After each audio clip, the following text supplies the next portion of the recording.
Parfois, ce ne sont pas les grandes décisions qui changent nos vies, mais les petits comportements du quotidien. Pour mieux comprendre cela, je vais vous parler de l'activité physique de Robert. Alors Robert, il ne fait pas vraiment d'activité physique. En tout cas, rien de très régulier.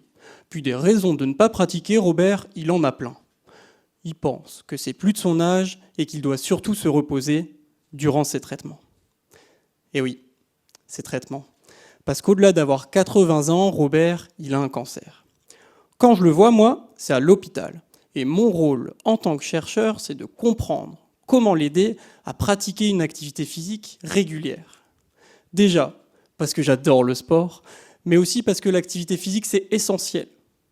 Surtout pour Robert, afin de maintenir une bonne musculature et pour mieux supporter les traitements. Alors, pour mieux comprendre le quotidien de Robert, je l'ai équipé d'un capteur qui mesure toute son activité physique. Lorsque c'est difficile de sortir de son canapé, mais aussi lorsqu'il se rend chez son kiné, tout mouvement est précisément mesuré. De plus, je l'ai équipé d'une application sur son téléphone où il répond quotidiennement à des questions sur sa motivation. Et alors Robert, était-il motivé ? Dimanche, oui. Il y avait son petit-fils qui gambadait.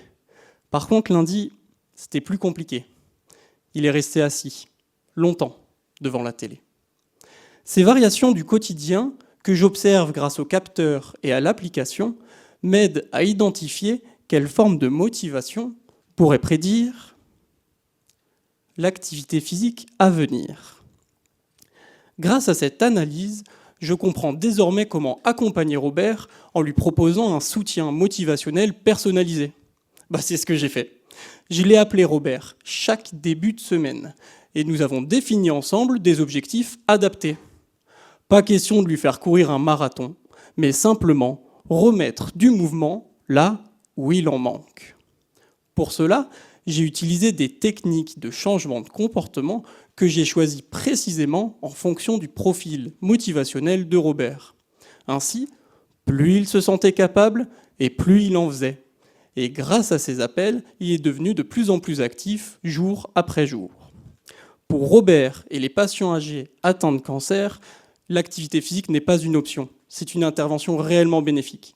Pour cela, on peut tous y contribuer, alors encouragez-les avec bienveillance ou alors accompagnez-les lors de la sortie du dimanche. Finalement, pratiquer une activité physique, c'est avancer jour après jour, un pas après l'autre. C'est parcourir quelques kilomètres de vie en plus afin de faire reculer la maladie.